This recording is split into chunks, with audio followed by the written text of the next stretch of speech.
Hi! Welcome back to Brayla's channel. Nagbabalik po tayong muli para sa bagong schedule ng social pension payout updates for second quarter ng taon at hindi lamang po yan.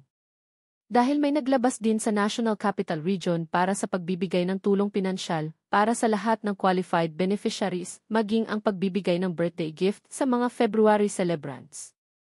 Kung saan ang mga ito at kailan ang nasabing payout ay yan po ang ating ibabahagi. But before po tayo mag-start sa ating topic, kung bago ka pa lang sa aking channel, please do kindly subscribe, like, and share na din sa ating mga kaibigan, kaanak o kapwa po natin pensioners at please do share na din sa ating mga social media accounts para mas marami pa ang makaalam. With no further ado, let's begin na po sa ating topic. Just in. Wow, marami ulit. To all seniors beneficiaries. 3,000 pesos social pension new payout updates as per schedule from April 23 until May 7 of year 2025. At ang pagbibigay ng birthday gift at ang tulong pinansyal sa lahat ng mga qualified beneficiaries, NCR at iba pang lugar alamin. Narito na ang mga bagong nagpahabol ng kanilang payout updates ng ating social pension at ang pagbibigay ng tulong pinansyal at birthday gift sa lahat ng mga qualified beneficiaries. Simulan po natin sa probinsya ng Emlang North Cotabato. Ang lahat ng beneficiaries ay makakatanggap ng para sa second quarter ng taon amounting to 3,000 pesos.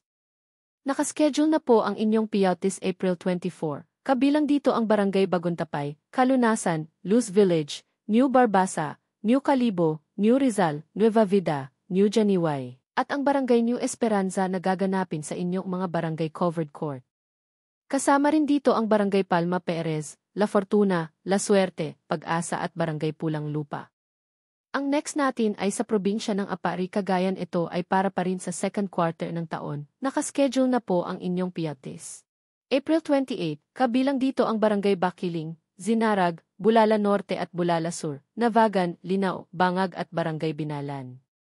On April 29 naman nakaschedule mag-payout ang Barangay Bukig, Kaagaman, Plaza at Parudon Norte, Barangay Mabangok, Parudon Sur, Sanja at Barangay Bisagu. On April 30 naman ang Barangay Maura, Sentro 1, Sentro 15 at Sentro 9 ang nakaschedule mag-payout. Kasama rin dito ang Barangay Padaya, Dodan, Gaddang at Barangay Talungan.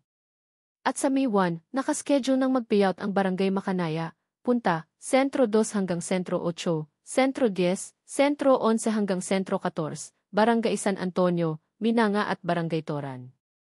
Ang venue at oras ng inyong payout ay makikita nyo po sa inyong screen.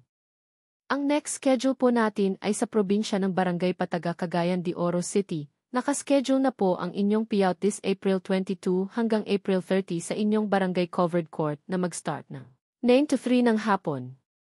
Next ay sa probinsya ng Barangay Tablon, Cagayan de Oro City. Nakaschedule na po ang inyong payout this April 28 hanggang 29 na gaganapin sa Tablon Open Court na mag-start ng 9 to 3 ng hapon. Ang next po natin ay isang validation para sa lahat ng new potential beneficiaries. Ang probinsya ng Barangay Tigato, Davao City ay nakaschedule na po ang inyong validation this April 24 na gaganapin sa Purok 1 Uyanguren Gym na mag-start ng 9 to 4 ng hapon. Samantala, ang lungsod ng Pasay City at Navotas City ay naglabas muli ng kanilang payout schedule para naman sa pagbibigay ng tulong pinansyal sa mga qualified beneficiaries at maging ang pagbibigay din ng birthday gift sa lahat ng seniors na nagbi-birthday ng buwan ng February. Simulan po natin sa pagbibigay ng cash assistance. Nakapag-start na po ngayong araw ang payout para sa Barangay Nain, 37, 67, Neneti Nain, 141, 147 at 154. On April 24, nakaschedule ang Barangay 102, 121, 144, 162, 176 at Barangay 180. On April 25, nakaschedule naman ang Barangay 120, 126, 152, 181 at Barangay 189. At on April 26, nakaschedule mag-payout ang Barangay 8, 38, 77, 128, 132, 133, 134, 196 at Barangay 198. Kasabay naman nito ang pagbibigay din ng birthday gift sa lahat ng seniors na nag-birthday ng February. On April 23 hanggang 24 nakaschedule ang Barangay 183 at 201. On April 25 at 28, nakaschedule naman ang Barangay 1 hanggang sa Barangay 59. On April 29 hanggang April 30, nakaschedule ang Barangay 60 hanggang sa Barangay 119. Sa May 2 at May 5 nakaschedule ang Barangay 120 hanggang sa 171. At panghuli on May 6 hanggang 7, nakaschedule na po ang Barangay 172 hanggang sa Barangay 182, Barangay 184 hanggang sa Barangay 200. Gaganapin po ito sa inyong OSCA office na mag-start ng 8 to 4 ng hapon. Isa rin sa naglabas ng announcement ay ang planong pagbibigay ng tulong pinansyal sa 750 beneficiaries ng residente ng Navotas City na hindi pa nakakatanggap ng anumang tulong pinansyal o ng social pension, AKAP at iba pa. Para makasama dito dapat ay nasa 18 years old pataas, kumikita lamang ng mababa sa 18,000 pesos, isang residente ng Navotas at hindi pa nakakatanggap ng anumang tulong mula noong 2024 hanggang sa kasalukuyan. May registration link po na binigay ang inyong pamahalaan para makapag-register.